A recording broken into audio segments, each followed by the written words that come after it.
Tu es face à quelqu'un qui draine ton énergie. Impossible d'ignorer sa négativité. Imagine qu'au lieu de réagir, tu cherches ton centre intérieur et que tu transformes ce choc émotionnel en compassion et en clarté en quelques secondes.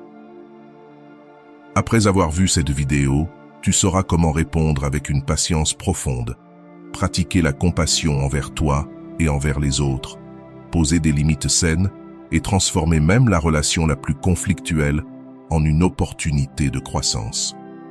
Je vais partager avec toi 8 stratégies bouddhistes pratiques que tu peux utiliser dès maintenant pour préserver ta paix intérieure face au chaos émotionnel.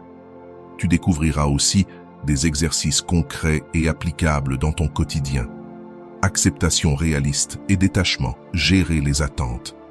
Quand nous faisons face à une personne toxique, nous cherchons souvent à comprendre pourquoi elle est comme ça, pourquoi elle nous traite mal, pourquoi elle ne change pas. Et c'est là que commence la souffrance. Nous voulons que l'autre soit aimable, raisonnable, empathique. Mais cela n'arrive pas. Plus nous attendons un changement, plus la frustration grandit. Le bouddhisme nous enseigne que la souffrance naît de l'attachement, surtout de l'attachement à ce que nous aimerions voir chez l'autre. Quand nous lâchons ce besoin de contrôle, nous respirons mieux. Accepter ne veut pas dire approuver ni se résigner. Cela signifie voir les choses avec clarté. Si quelqu'un est agressif, manipulateur ou négatif, nous acceptons que c'est sa réalité actuelle. Nous ne la nions pas, mais nous cessons de gaspiller de l'énergie à espérer qu'elle soit différente. En acceptant, nous déposons cette lourde charge émotionnelle, et c'est le premier pas pour conserver notre paix. Mais l'acceptation seule ne suffit pas. Le détachement est tout aussi essentiel.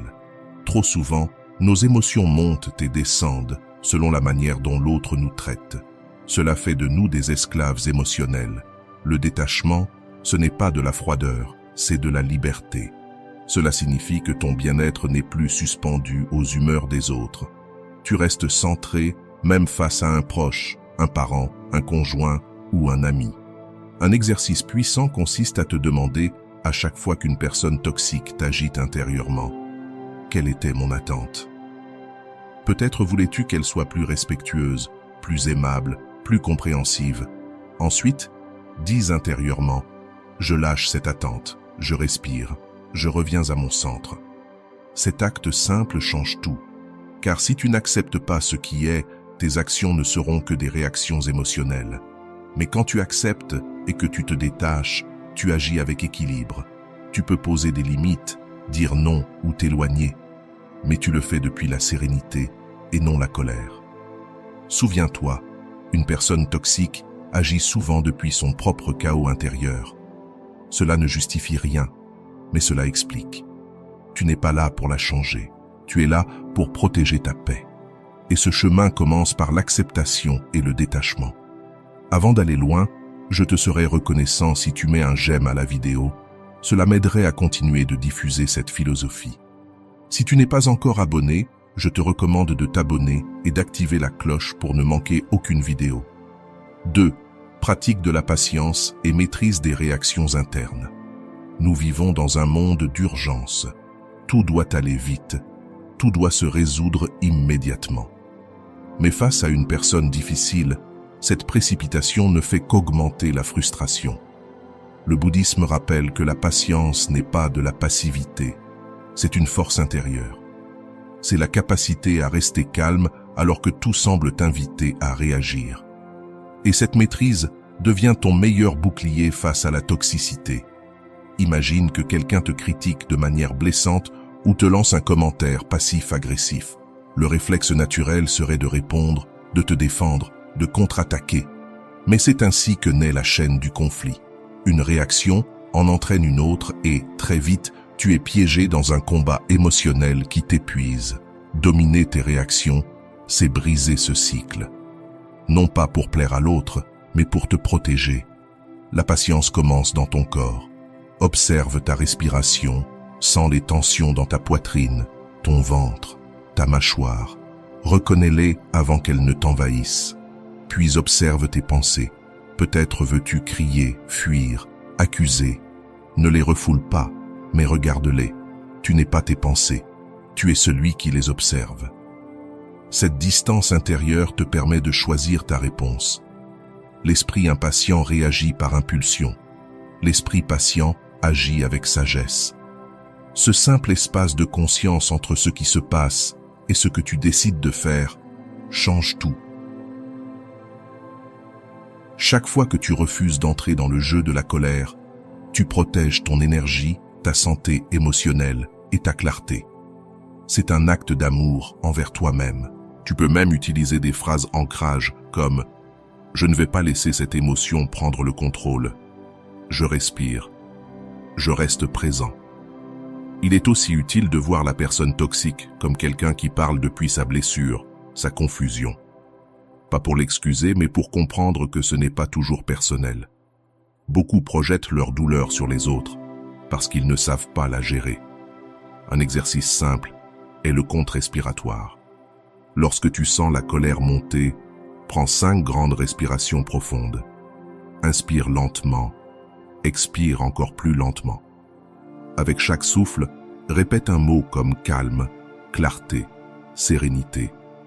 Tu verras ton système nerveux s'apaiser et de là tu pourras choisir, parler, te taire ou partir. La patience est comme un muscle, elle se renforce avec l'usage. Et plus tu l'entraînes, plus tu deviens libre intérieurement. Cette liberté, c'est le sol fertile d'où naissent de meilleures décisions, une vraie protection de ton équilibre et une paix que même le chaos extérieur ne peut briser. Nous oublions souvent l'essentiel, la façon dont nous nous traitons nous-mêmes. Lorsque tu es exposé à un environnement chargé de négativité, ce dont tu as le plus besoin, c'est d'empathie envers toi. C'est là qu'entre en jeu la méditation méta, aussi appelée méditation de l'amour bienveillant. Cette pratique bouddhiste a un pouvoir profondément transformateur. Avant de diriger la compassion vers les autres, elle t'apprend à la cultiver envers toi-même. Et ce n'est pas un luxe spirituel, c'est une nécessité vitale lorsque tu es entouré de toxicité. Car si tu ne prends pas soin de ton monde intérieur, tu finis par absorber le poison émotionnel des autres. L'auto-empathie n'est ni une faiblesse ni de l'égoïsme, c'est un acte conscient de protection intérieure. La pratique est simple. Tu t'assieds en silence, tu fermes les yeux et tu te répètes des phrases comme « que je sois bien », que je sois en paix, que je sois libéré de la souffrance. Au début, cela peut sembler étrange ou artificiel, mais plus tu le répètes, plus cela pénètre en toi. Tu t'adresses à toi-même avec douceur, avec compréhension, avec le profond désir d'aller bien. Et cette relation change radicalement la manière dont tu te perçois. Souvent, après un conflit avec une personne toxique, nous restons à ruminer. J'aurais dû dire ceci, je n'aurais pas dû supporter autant. Ça m'arrive toujours. Cette voix critique intérieure devient l'écho de la toxicité extérieure. C'est là que Méta agit comme une médecine émotionnelle. Au lieu de t'écraser, tu te soutiens. Tu t'offres ce que l'autre ne t'offre pas. Pratiquer Méta 5 minutes par jour, c'est comme construire un bouclier d'amour-propre. Non pas pour devenir insensible, mais pour rester centré. Et quand tu deviens plus fort, tu peux même étendre cette empathie aux autres. Tu peux inclure la personne toxique dans ta méditation, non pas pour excuser sa conduite, mais pour te libérer du poids que tu portes. Tu peux dire intérieurement que toi aussi tu sois en paix, que toi aussi tu sois libéré du mal qui t'a conduit à agir ainsi. Cela ne veut pas dire que tu acceptes d'être blessé à nouveau, mais que tu refuses de garder en toi la haine et le ressentiment. Cultiver la méta, c'est se purifier intérieurement. Quand tu pratiques régulièrement, tu réalises que ton bien-être ne dépend plus de ce que les autres font ou ne font pas. Et ce qui est étonnant, c'est que plus tu te parles avec douceur, plus tu deviens ferme. Cela peut sembler contradictoire, mais au contraire, en te connaissant et en te comprenant, tu deviens clair. Tu sais quand dire stop, quand poser une limite, quand t'éloigner. L'auto-empathie ne t'affaiblit pas, elle t'intègre. Et tu n'as pas besoin d'être bouddhiste ou expert en méditation pour pratiquer méta. Tu peux le faire dans ton lit, en marchant, dans ta voiture. L'essentiel est l'intention, te traiter avec la même bienveillance que tu offrirais à quelqu'un que tu aimes. La méditation méta n'est pas seulement une technique, c'est une façon d'être avec toi-même. Et quand ta relation avec toi s'améliore, toutes tes autres relations changent aussi. Tu n'as plus besoin de chercher dehors ce que tu peux te donner à l'intérieur. Et ça, c'est la véritable liberté. Une autre pratique puissante est le Tonglen, une ancienne méthode tibétaine qui transforme la négativité en compassion. À première vue, elle paraît étrange, car elle est à l'opposé de ce que nous faisons d'habitude. Quand nous faisons face à des personnes toxiques, notre réflexe est de nous protéger, de fermer notre cœur, de dresser des murs. Le Tonglen propose l'inverse, s'ouvrir, mais pas par faiblesse ni par force. L'idée est simple. Au lieu de rejeter la négativité, tu l'inspires. Et au lieu d'émettre davantage de négativité, tu expires compréhension, clarté et compassion. Cela agit comme une purification émotionnelle. Tu inspires la souffrance, tu expires la paix. Imagine une personne qui te critique sans cesse, qui te manipule et cherche le conflit. Ton corps se tend, ton esprit s'agite, tes émotions s'emballent. Là, tu fais une pause et tu dis intérieurement « J'inspire sa douleur, j'expire la paix. J'inspire sa confusion, j'expire la clarté.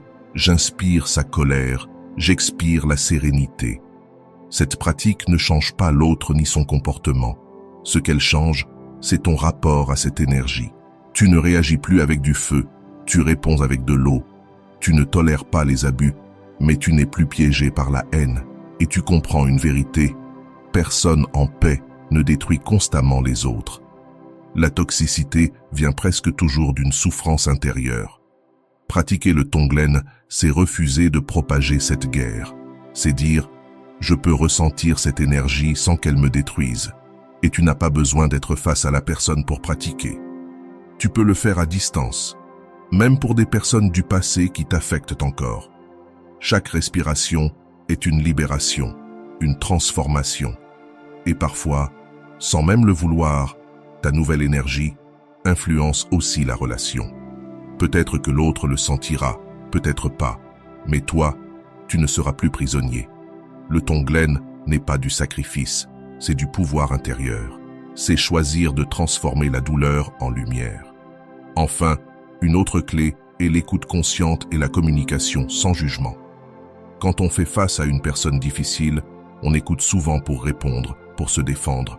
On prépare déjà notre contre-attaque. Résultat, la conversation devient un champ de bataille. Le bouddhisme propose autre chose. Écouter avec présence et sans jugement. Cela ne veut pas dire être d'accord ni se taire, mais être vraiment là, sans chercher immédiatement à classer les paroles en bien ou mal. Juste écouter. Et ce simple acte est désarmant. Une personne toxique qui se sent entendue baisse souvent son agressivité, car ce qui alimente la toxicité, c'est le sentiment d'être ignoré, invalidé, pas pris au sérieux. Écouter sans jugement te donne un avantage énorme. Tu gardes le contrôle émotionnel. Le bouddhisme parle aussi de la parole juste, l'un des principes du noble sentier octuple.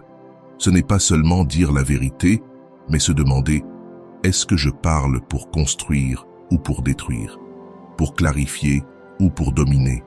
Pour apaiser ou pour gagner ? » Même en posant des limites, tu peux parler sans agressivité. Si quelqu'un te critique, tu peux répondre calmement. « Je comprends que tu penses ça, mais je vois les choses différemment. » Ou encore, « Je ne suis pas à l'aise avec cette manière de parler.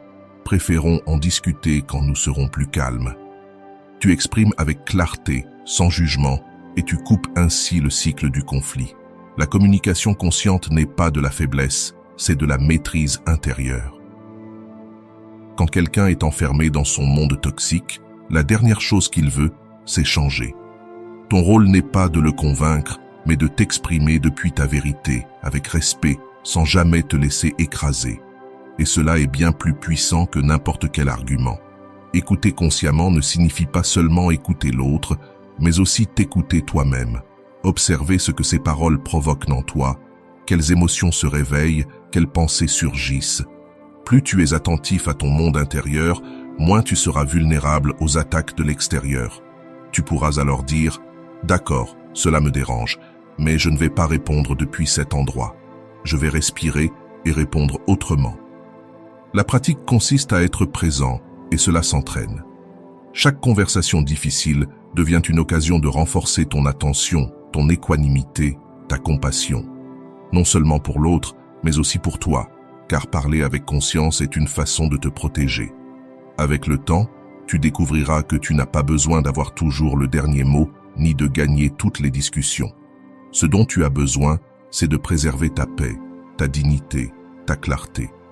Et cela s'obtient en écoutant sans absorber, en parlant sans blesser et en choisissant quand parler et quand te taire.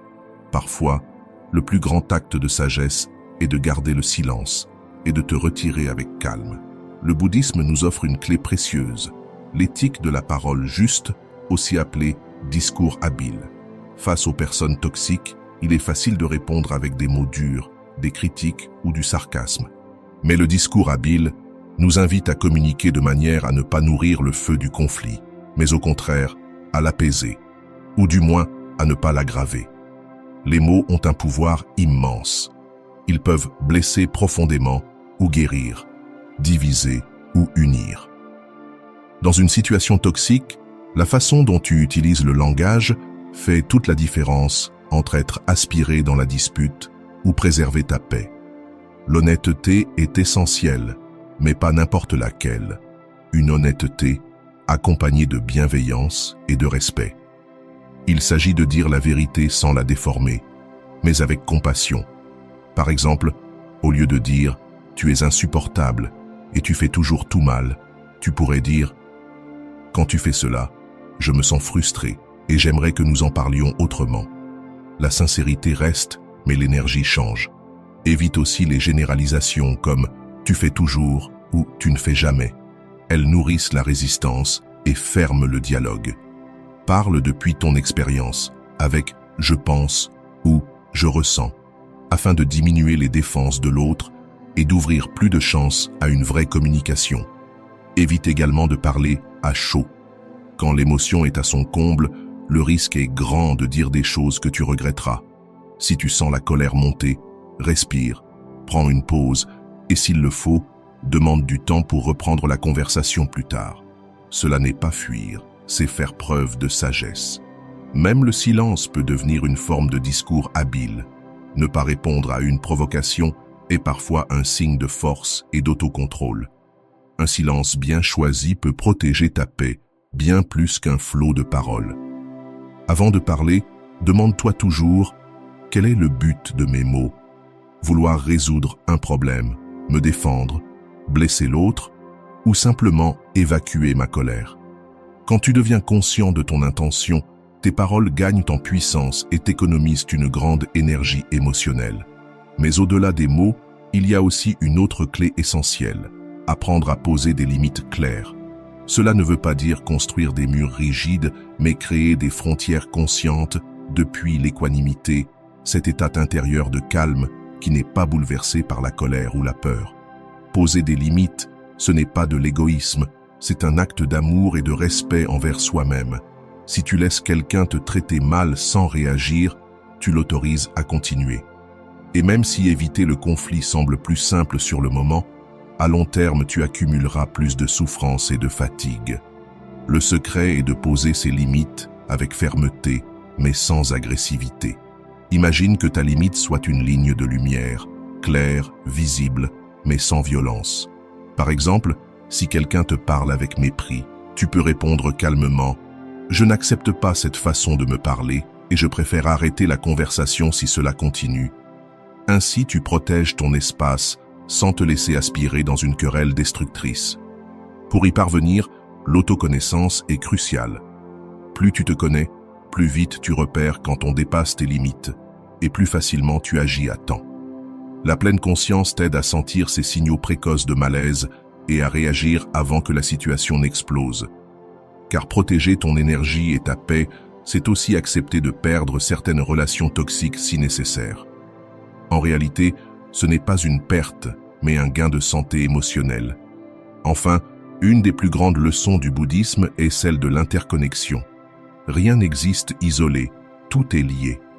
Même une personne toxique peut devenir pour toi un miroir, révélant des blessures intérieures ou des faiblesses à travailler.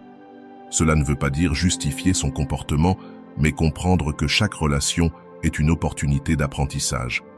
Plutôt que de nourrir la haine ou le ressentiment, tu peux développer la compassion en voyant que leur toxicité vient de leur propre souffrance. Cette perspective libère ton cœur, t'évite de t'enfermer dans l'amertume et t'ouvre à plus de paix intérieure. La personne toxique ne changera peut-être jamais, mais toi, tu peux transformer ta manière de réagir et faire de chaque interaction une étape de ton chemin spirituel. Car au fond, même les relations les plus difficiles sont des maîtres. Elles t'invitent à pratiquer la patience, la compassion, les limites conscientes et l'amour de soi. La toxicité des autres peut alors devenir le carburant de ta sagesse intérieure. Tu ne te contentes plus de survivre à la négativité, tu la transformes en lumière. Si tu es arrivé jusqu'ici, permets-moi de te remercier profondément pour ton temps et ton attention consacrée à cette vidéo. Avant de partir, abonne-toi à la chaîne si ce n'est pas encore fait. Je te laisse ici 2 vidéos qui pourraient t'intéresser. Prends soin de toi et à bientôt.